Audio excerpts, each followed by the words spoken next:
Okay, so I'm Panera, and we're here to talk about the Ultralisk today. And we've got a whole bunch of rookies here today. We have Persuvius on his first episode. Say hello. Howdy, howdy. We've got several members of the, as of like 8 a.m. this morning, defunct team Quantic. We have, well, you guys can just say your names, I guess. Well, I'm Quantic Meerkat, or Okay. formerly Quantic Meerkat. Yep. Yep, I'm Quantic Laughing Man, formerly Quantic Laughing Man, I guess. Okay. I'm Joe, formerly Joe. Okay, and we have PotatoLiSK as well. I return to Potato. Okay, there's the immortal for everyone. I return to serve. Right. Yeah, exactly. So we're here to talk about the Ultralisk. I do want to point out again, Quantic just disbanded, and that's sad. You know, that's some of the worst news I've heard all day. I gotta say, I also received news the hot Asian girl I was seeing no longer wants to see me. So kind of bummed out. So we're gonna talk about the Ultralisk now. I believe Persuvius did a little bit of research beforehand. Why don't you share your idea with us?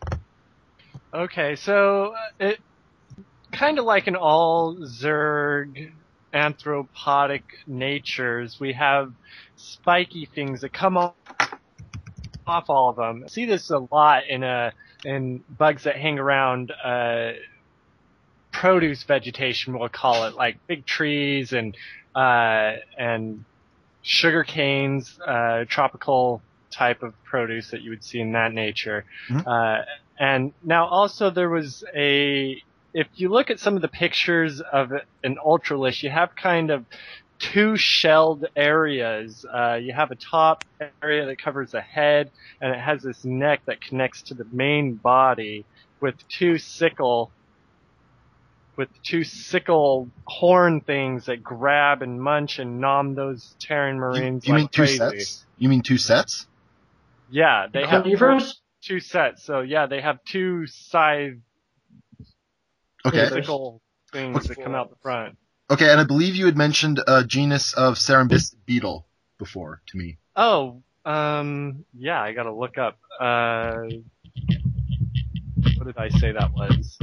The Batocera, is that what it was? Yeah, something like that. Yeah, Batocera. And now why are you linking those to the Ultralisk?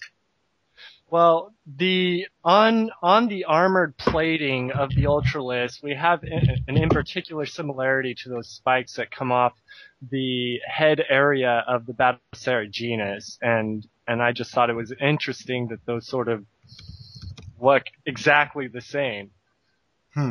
Well, there is certainly some inspiration taken when designing the Zerg because they're described as insectoid, even though they're by and large pretty much tetrapodal, whatever. We'll just go along with that insectoid idea. So for those who don't know, Batocera is a longhorn beetle, and what you're thinking of, those horns, I believe what you're actually thinking of is the antenna. So with longhorn beetles, they'll kind of get really long, hence the term beetle. And the armor you were referring to, those are called elytra. Those are wing covers. So those are, I believe, actually wings that have been secondarily adapted to serve as armor. And now I'm not quite sure there are certainly some better insectoid examples. For example, praying mantids. And those have some pretty wicked, armaments, and bellastomatids as well. I brought those guys up when I did a write-up on Swarmhost. They have some really wicked-looking forearms as well. So there are probably better examples than the longhorn beetles. So let's look at the general morphology of an Ultralisk. Okay. Now I'm gonna sort of open the mic to anybody here from Quantic that wants to sort of take a first stab at things, and let's get the ball rolling. Okay, well, I hate it. Why do you hate it? I don't feel like a creature that big would have it wouldn't be necessary for them to have as many spikes as they do unless they were living with other things that were way bigger than it. Yeah, that's the common trend we see with the Zerg, is that they kind of add some spikes, and then for fun they double it. And I'm not really entirely sure what the logic is, especially if you look at the head of the Ultralisk itself. It's got like the ultimate derp horn in the middle of its forehead, and then Rhinoceros bug. yeah, Have like you ever tried stroking an Ultralisk? stroking an Ultralisk. No, that's God, it doesn't work. I imagine you could have doesn't look too friendly. No, you just end up getting pixels, and it just... yeah, it's not really that good. Back to this idea of these horns. If you look at the lower jaw of the Ultralisk, it actually looks like Beavis from Butthead. Yeah, it really does. He has kind of that slack-jawed redneck look. Yeah, like here's the thing. It's got these like really spiky teeth things coming out of the lower jaw that don't really occlude with anything. And like, I don't understand. Like, the Ultralisk itself is not going to be able to feed itself, given its morphology. Oh. So there's got to be some like, Zerg caste or unit that's driving food into its mouth like what ants do. Of course. I bring up ants. I bring up ants all the time, so there you go. The ultimate cop-out creep. That's how it survives. Yeah, it's the ultimate cop-out creep, yes. And we've actually had a lot of comments about this, about how, and I've got a few emails as well saying, oh, well, the Zerg feed on the creep, but Blizzard, I think they explicitly state that they somehow feed on creep. They don't... Osmosis? Obviously... And that would be my cat if you didn't hear that crashing noise. Oh, okay. Yeah, my cat just knocked something off of a shelf right behind us, so... He wants to be featured on the next episode. Yeah, he might very well be. He's kind of nosy. Okay, so anyway, back to what we were talking about here. You were about to say something, your cat? Oh, yeah, so the creep, right, obviously what happens with the creep, this isn't obvious at all, but considering the fact that everything is like semi-permeable, maybe it releases all the nutrients, it like crushes it up, gets it to some sort of consistency that is as equal to air, maybe, or so the Ultralisk and all the other creatures can absorb it via the lungs instead, and then it enters directly into the bloodstream via a gaseous form instead. I don't know if that would really work. Breathing in nutrients would not be the most effective way of bringing in nutrients, and for something the size of an Ultralisk, it's going to need a hell of a lot of material to support not only its, high Zerg metabolism, but its size. This thing's massive, right? So if you compare it to something like a sauropod, which is, for anyone who doesn't know, the long-necked dinosaurs, they are effing huge too, on the order of about 100 tons. Something like that for the biggest ones. So they have one hell of a circulatory system, a massive gut, which is something we're actually not seeing in the Ultralisk. So the issue of feeding an Ultralisk, it presents several issues. How is it bringing food to its mouth? It clearly doesn't. It's so top heavy. It's a gorger. It doesn't have to have hands. It just dives right into it. But those Kaiser blades are able to move so far back and just like make the opening to where he can reach his face, like say all the way to the ground. Yeah, I think the Queen spoon feeds him at night. Yeah, that could be it. Yeah, a little bit of colic. Or maybe like Mutalisks shoot their glaive worms right into the mouth. Giggity. Yeah. Yeah, exactly. So, but another issue that's been brought up is that they're very top heavy as well. So if these guys God damn it. What's that? I was about to mention that. Oh, I ninja'd. What's really is if they were leaning over to eat anything, they're so top heavy that they would fall over right on their face. And then they would die because they can't get back up. Yeah, exactly. Like a turtle on its back. Well, see, my argument to that is that its legs are so massively big with it. It really does have a huge ass end, but its legs are so big that I think that it would be able to offset the weight that is going forward. And you gotta think that it's all muscle structure, probably. And so it would have the muscle down its back to kind of throw its weight in the direction that it needs. Well, speaking of the legs, for a creature that big, does anyone else find the legs incredibly stumpy? Well, Yeah, they are kind of short. the stumpiness is Reminds me fine. of Basset Hound. The stumpiness they're is about fine, really. Like, I mean, if you look at how a really large-bodied animal, we're not talking like a Tyrannosaurus. We're talking like a really big, like on the order of an Ultralisk, really, like an Ultralisk sauropod. You can even look at elephants in the same way. They've got a similar structure, where they have these really large columnar legs that aren't terribly flexible, aren't great for movement. They kind of they're built for more of holding up weight than anything, right? So, and if back to the muscle structure thing, if the shield, the cephalic shield there works anything like your common ceratopsian dinosaur, those are the guys with the horns and frills. The frill actually doesn't function necessarily like a shield. That might be a secondary adaptation in something like Triceratops. I can hear you typing, by the way. Yeah, it's almost as bad as heretics breathing. Yeah. Except not as constant. Yeah, stop typing. But Anyway, type quietly. So the Kaiser blades themselves, there's a pretty good chance that the underside of the cephalic shield actually is where these tendons and muscles are inserting, which allow for a greater amount of power, like we're seeing whenever they attack, those humongous swings. I think that's what's going on with the muscle structure.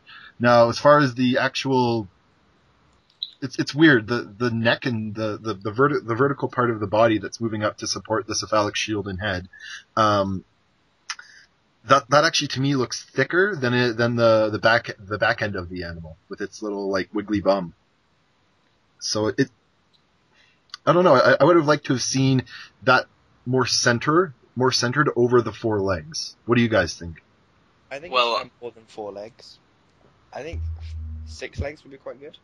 6 legs? I think 6 I legs. think Spines. 6 legs would be good, but I do think that having a lower hind legs and taller back legs is highly feasible for its movement and capabilities because, I mean, you think, I know it's kind of off the area of topic, but if you look at, say, a hyena, you know, it has short back legs but super long front legs, but it still has super powerful, attacks, you know, so. That's mostly from its jaw pressure, though. They've got hyenas and relatives have tremendous jaw pressure that actually cracks bones. So, they're still able to produce tremendous amounts of speed from those short legs, which is why the charge ability that it has is so feasible, you know?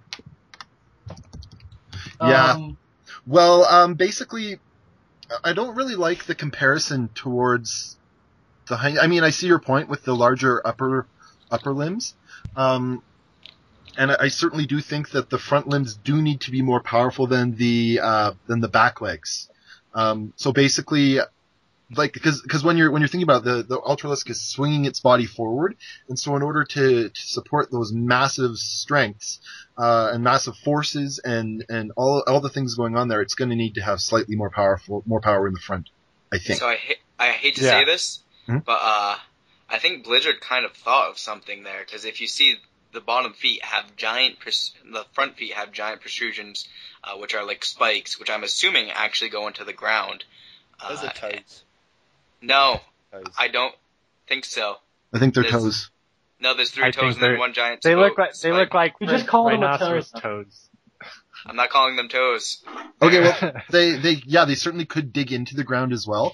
I mean, they're the right type of claw, right? You see that with sauropods and elephants. They get that really large, sort of stumpy toenail and toe, and that's more for weight support and distribution. It works better than something like, say, a theropod toe or anything like that, where they're more bird-like and more maneuverable.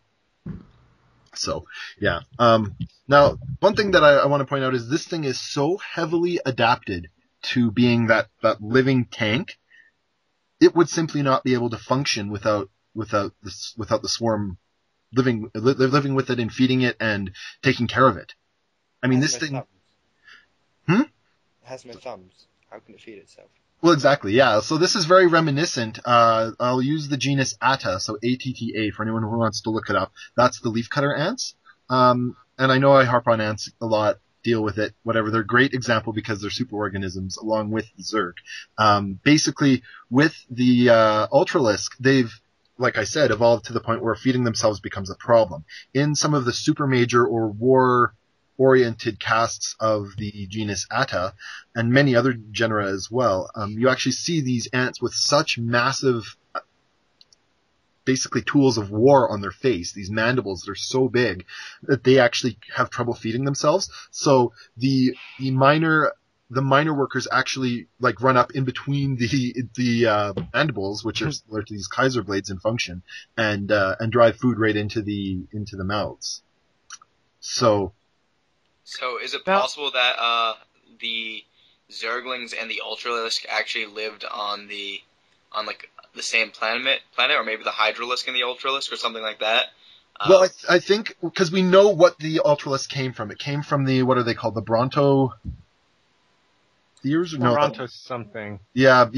There actually is. I believe they have the neutral critter in Brood War, don't they? I think they do. But anyway, we actually know that these animals were a little bit more grounded, and they were actually living and feeding on their own, and it's not till the Zerg came along and Zergified them and warped them so heavily that they, that's the trade-off, I guess. In becoming this living tank, they've lost much of the ability to function on their own. So, Brontolith. Is it a Brontolith? Yes. Okay, because that just means Thunder Rock in Latin, so... All right.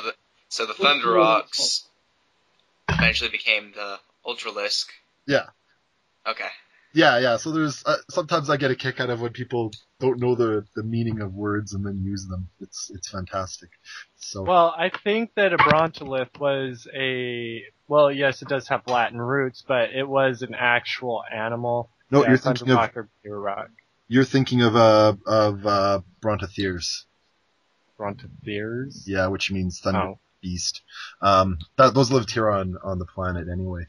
And well, with Heart of the Swarm coming out, does anyone kind of wonder about the burrow charge? Yes.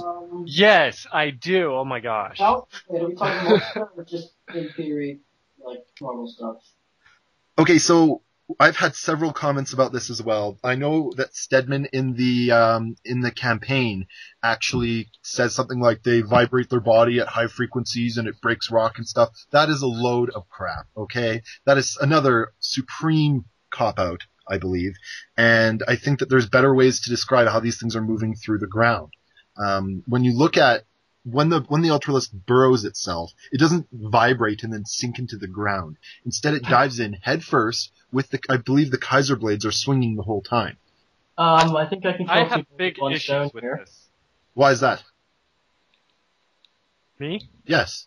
Oh, yeah, I have big issues with this because, one, I don't think such a large animal would first be able to burrow at all in that sort of fashion. In that speed. Two, yes, in that sort of speed and fashion, just move through the ground like it's liquid. And two, I don't think that when it does burrow, that there's no displacement of mass. It's still, the ground's still flat. It's like it wasn't even disturbed. It's kind of goofy looking if you look at a few of the videos that they have for it. Yeah, exactly. I can solve two birds in one stone here, guys. Oh yeah?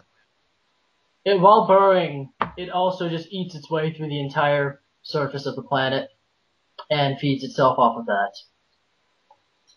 Well, the problem is that that Blizzard lore directly contradicts that in saying that all Zerg are directly fed by the creep somehow. Maybe Oh, come on. We all know that's a cop. immediately. We've declared that as a cop-out bullshit answer. Well, the problem with that is that in order to sustain yourself off of things like soil, you're not going to be able to do it off of the metal on space platforms or like bedrock or anything like that. But in order to sustain yourself off of things like soil, you either need to be moving either really, really small or processing a ridiculous amount of material in order to get enough nutrients, especially for something this big. So I'm not entirely convinced that would be the only method of. Maybe it just eats it and then digests it and poos it out immediately, and it just replaces it. Like so the ground is immediately as structural as it was. Like an earthworm. They've Yes. kind of got a constant. The way that they do it is they constantly are moving through the soil, eating as they go, and it's like a constant. Yeah, well, I don't know. I mean, there are several metabolic issues with that. You're not going to get, I don't think, enough nutrients to support something of this size. Well, you don't get nutrients from it. You literally put it out immediately. You don't even digest it. Oh, okay. Well, how Well, is that? it wouldn't. Sorry. I don't feel think bad there- for anything behind the ultras. I don't think there would be anything, well, because you're going to have respiration and RTP to have the energy to produce such massive forces from the creature. Yep. And gaining the nutrients from the dirt, we don't measure it in parts per million for nothing. You know, to fuel something that large, you would have to consume massive amounts of dirt. I mean, by the millions of tons to support such a creature. And actually, while you were on the topic of respiration, it is possible that these guys are using something similar to what many whales use. Think about like a sperm whale. When they dive really, really deep, their lung capacity actually squishes to about 1% of its volume that it would be up on the surface. And these things are diving for like hours at a time, right?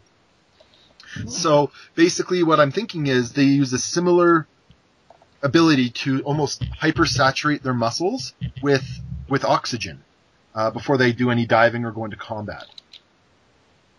So I think I know. I think I know what the burrow charge is, alright? They're probably like, I think Blizzard like installs some kind of like rocket inside the Ultralisk when they spawn, and then it kind of propels them when they're underground. Think about that. well, Where's the exhaust coming out of? I don't see any smoke coming from the Ultralisk's ass. that's You're right. That the Zerg are Right. very well known in this series for repurposing the anus, and it's Titus worms. the cell That would work. Yeah, the cell They could have invented some hyper clean energy source that doesn't produce farts. exactly. But part of the fun and farts is laughing at them It's true. Or maybe- and blaming them on the dog. Or Fair they enough. could recycle that sort of energy displacement. Yeah, Like they we, could. yeah. I'm trying to think of the example. Well, one interesting example of recycling nutrients would be bacteria in our own gut that actually produce things like vitamins for us that we then absorb. So perhaps there is this sort of symbiotic microorganisms living that help sort of streamline and reuse materials. That said, though, again, this thing is going to have to take in a ridiculous amount of material. And so there's a few problems, right? There's the metabolism, there's the feeding, there's the burrow charge, and there's the top heaviness. So that's quite a bit. I mean, if you hit them just right with a siege tank blast, they're probably going to have a little bit of issue and tip over. Well, I you don't gotta- know. you gotta- Remember in the trailer video for Heart of the Swarm how that one Ultra just takes a shot right in the face? Yeah, that's a direct hit, though. I'm thinking more of like a glancing blow, like if you hit one of the Kaiser blades, perhaps, and then it just kind of tips over. Yeah, but the Well, toes. you gotta think. Oh, You the gotta toe- think these Kaiser blades are movable too. You know, they can stretch back really far and move forward. I think that it may even be able to push itself back up off the ground if it was to get knocked over. Yeah, that's possible as well. Yeah, absolutely. They're quite strong. Well, That's- Blizzard says they're almost near indestructible, so. Which is I funny beg to because- differ. If the Kaiser blades are near indestructible, why do you need 4 of them?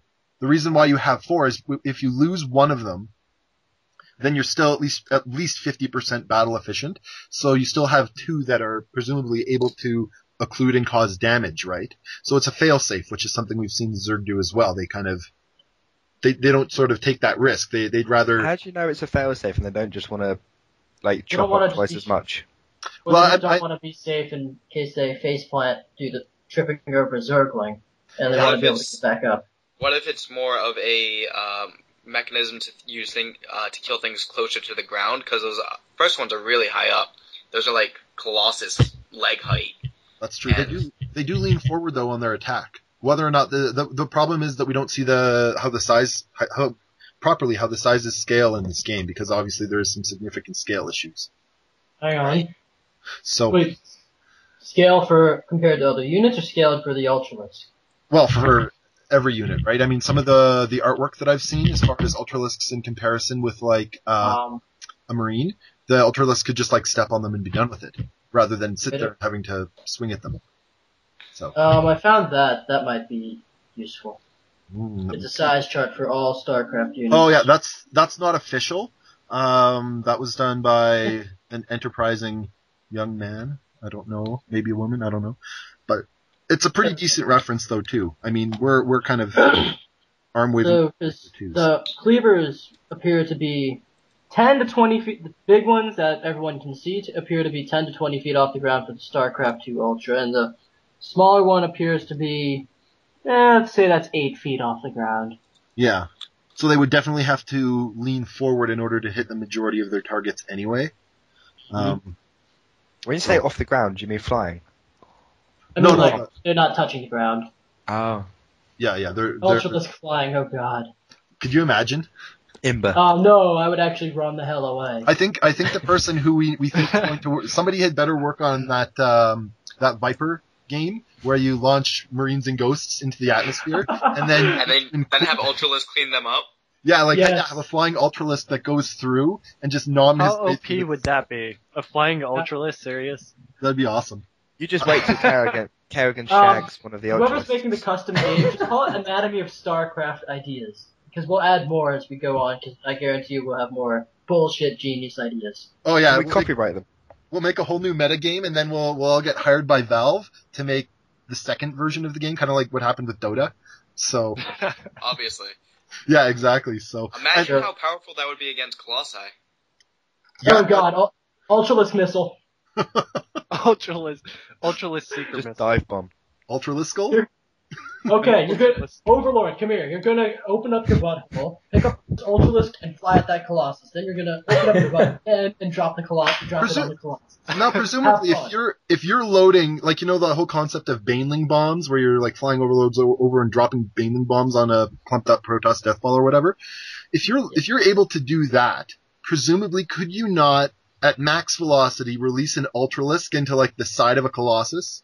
Well, yeah, yes, absolutely. But how do you think the Overlord feels about that? Well, the Overlord doesn't get much. I mean, yeah, he doesn't even count as a supply. Yeah, exactly. Butthole is expanding to be the size of an Ultralisk, and then he has to expand his butthole and drop the Ultralisk out. How do you know he isn't into that? Well, that's because they have don't Overlords have those storage sacks? Yeah, the ventral sacks. Yeah, so they store them in the ventral sack. Like a hamster. Like a kangaroo. more like a kangaroo. Yeah, to represent our Aussie friend here. Trust me, guys. I know kangaroos. It's fine. Yeah. Well, of course, you're Australian. What else are you going to do with your time, right? Exactly. Yeah, exactly. So I'm just having this picture in my mind of like a whole bunch of a fleet of overlords flying into like a battlefield, and instead of dropping baneling bombs, dropping like these missiles of like, because they would make fantastic missiles. They'd reach terminal velocity. Yeah, you just put your cleavers together, and then you spin them a certain way, and they look like a drill, a really scary flying drill. Well, I'm thinking like they could just imagine you hit the side of a Colossus with this big cephalic shield of the Ultralis. Going down. Yeah, the Colossus would totally fall over, and that would be great. But wait, I think we're a little bit off track. How big? Well, wait, one thing. Can an Overlord carry an Ultralisk? Yes. Yes, I think that. How? Well, by expanding its butthole and loading up the Ultralisk, then surrounding the Ultralisk with its butt. It would have to be extremely large. Well, yeah. Well, presumably... That's why we make a super overlord when 3 overlords come together, morph together, and become a super overlord. Well, here's the thing that's interesting about, again, the size of the Ultralisk as it is, creates other issues as well. So, for example, synergy with the Swarm. Basically, like, if you're an Ultralisk, I doubt an Overlord, I doubt you're going to be able to pick up and lift something as heavy as an Ultralisk, considering that the way they float is by, like, passive gas bladders and things like that we've determined. So, that is an issue in and of itself. And, I mean, I've almost sometimes felt like maybe it would be better when you're picking an Ultralisk up, in an Overlord, that they use those little dangly feet to carry it, rather than... You've seen the size of those little dangly feet. Yeah. I really don't think they'd be able to grab onto and hold in Ultralisk. I have a physics... They might be stretchy. ...proportion issue. Since the Ultralisk is so large, if you were to load it up in an Overlord, doesn't the Overlord stay afloat from like the gas that it has? So wouldn't it have to create a lot more gas just to be able to carry it? Yeah, presumably they use a gas ballasting system similar to like a submarine, only So, but air. So instead of just expanding the ventral sac to carry it, it would have to expand the gaseous sac that makes it still float. Yeah. By the time What if they it's done, share it the would probably end up being the size of the Colossi. So, Yeah.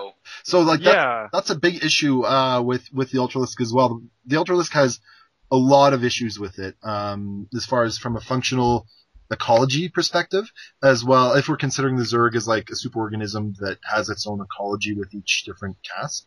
And they also have some issues with their anatomy as well.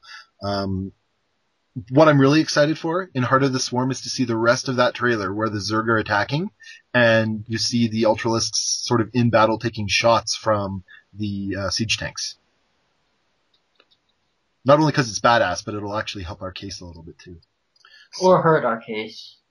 Yeah, well, whatever. Knowing Blizzard, they could hurt our case just by putting in another cop-out video. Well, that's part of the fun of what I find of Anatomy of Starcraft. Not only do we have an open door policy for volunteers, anyone can come in and volunteer in any capacity they want, but also more people means more perspective. So, I kind of crapped the bed on the Lurker video saying that they had movement. So I have to revisit that, and that's something that I look forward to as we continue to make videos and get more opinions. We're going to be able to eventually narrow down some of these problems and maybe start solving them. So if you have ideas about the Ultralisk, post in the comments below. That'd be great. And feel free to PM me and volunteer. That's how pretty much all these people I've met, actually, except for River and Persuvius I knew before, but that's okay. So I guess that's my little spiel about you should volunteer instead of just listen. But hey, maybe that's just me. So They should have 8 legs. 8 You legs. can call them spider Ultralisks. Yes, but then that would Octos. scare the crap out of people who have arachnophobia. Yeah, there's that whole tryptophobia or trypophobia. Well, trypophobia is complete bullshit. Those people need to learn to like little holes. Yes, giggity. Oh my goodness. Okay. Well, is there not the what are they called? The Brutalisks? Or something? Yeah. The campaign? Don't those have like 6 to 8 legs? And are on the similar? Yes, but those also look completely different. Yes, but are they not on the same sort of scale with the Ultralisk?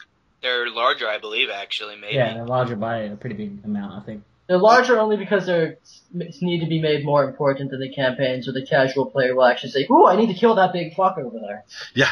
Well, there's also the Omegalisks, which are probably like double the size. They're just Ultralisks on steroids. Yeah, just like massive, probably no growth inhibitors there. Drove a whole bunch They're the ones who play. They're the ones who play baseball for the Zerg. Yeah, they're huge, man. So, we're gonna actually eventually cover all of those guys as well. But it's interesting to me that they do have those sort of disparate body plans where they have just a bigger Ultralisk, but then they also have, as you've said several times, more legs on the Brutalisk. And how that has a dramatic impact on mobility as well as stability. And the reason for that is the more legs you have, the more evenly weight is distributed, and each one can sort of take its share of the job easier, I guess. So I think that might actually allow you to move faster, though that is something we have no way to test because on Earth, all of the largest. Well, we should be theory crafting at that point. Yeah, we have no spiders that are the size of a Brachiosaurus, sadly. So, but adding more legs to it, wouldn't that, make it even more of a challenge for this to get the nutrition it needs in order to sustain the speed that it goes at that point? Not necessarily, no. All it would do is, it would just give you more joints and things that you have to maintain. That's where the problem is. It's a trade-off, right? More parts means more things can go wrong, but at the same time, it also gives you more fail-safes. So if you end up, disabling 2 limbs or 2 legs from an Ultralisk, they're pretty much useless. They're not going to be moving anywhere anytime soon. Whereas something like a Brutalisk, if you disable 2 legs, I presume it would still be able to at least be somewhat combat effective. It's kind of like on, if you've ever seen Starship Troopers, how they say you gotta go for the nerve stem because if you shoot off a limb, they're still 85% battle effective or something like that. Right. It's the same sort of principle. the forelimbs on the Ultralisk actually are more stable than something with a bunch of spindly little legs. This is just something we've seen when you get something with an absolutely massive size. They typically get those really thick columnar legs, and it's fine that they're so low to the ground. I mean, there's no issue with that. They appear to be 5 meters off the ground. That's within sauropod range as well. So, I mean, it's one of those things where it's not easy to answer about the limbs, but it is what it is, I guess. So, anyway, so we're kind of reaching time here. Does anyone have any observations or questions before we go about the Ultralisk? I would just like to say that the scythes, the sickle blades, why wouldn't they just be able to pick anything in the game up? Because if they're that big and powerful, they would be able just to destroy anything, including buildings with, say, one swipe. Probably because of balance purposes, which we try to ignore. We try to, yeah. We'll do a cool episode. Just because if we didn't ignore balance, we would just be discussing how Zerglings could basically eat Marines for breakfast. Yeah, exactly. What's interesting about those blades, though, you said something about picking things up. I'm not entirely sure that they would be terribly good at holding things up. The way that they are sort of made is almost similar to like a velociraptor claw, I believe, where there's a giant tendon that kind of controls the slashing motion, and that's attached to a big body of muscles. In those cases, those kind of insert on the underside of the big cephalic shield to give them more surface area, which means more pressure or more power, right? So when you're specializing in a movement like that, it's not necessarily always the case where it's universally good. Like, sure, it's good at swinging back and forth, but it's not necessarily great at, picking things up, if that makes any sense to you. Yes. Yeah. So, if you were to say, land a Banshee on its blades, it might not be able to lift that. I really feel bad for the Banshee at that point. That's like having a butterfly land on a praying mantis's arm. Yeah, well, yeah, exactly. They're only functional in some ways. So, if we look at the Bellostomatid again, and we'll put the pictures up for everyone, the Bellostomatid is really good at that sort of pincher style attack, but it's pretty useless if it's looking at sort of a vertical movement of those forelimbs. Well, it's quite hard to balance something on a flat surface. Have you ever tried putting a golf ball on top of a knife? It No. doesn't work. Yes, a this really is fat true. butter knife? Yeah, butter knife. Although these are actually are kind of curved, but presumably It makes it even harder. Yeah, well, they kind of make Do it on the back of a spoon. I'm gonna get a spoon. If you say put the golf ball inside of its tusk, they could swing it around kind of like the Harlem Globetrotters can spin a ball around in their arm. Nice. I always love the Harlem Globetrotter references, thanks to Future. Oh, okay. So I'm looking for a golf ball here. Okay, so we're basically at time here. I'd like to thank the newbies for coming on. Persuvius will probably be coming back. I haven't heard from these guys from the former team of Quantic. Hopefully you guys had fun and are willing to come back on. And make sure to send me your ideas and post ideas and comments in the comment section below. That's what it's there for. And feel free to volunteer, everyone. Hey, can I just ruin this for 1 sec? Yes. Next week we're talking about creep. Yes. Okay, good. Good to go.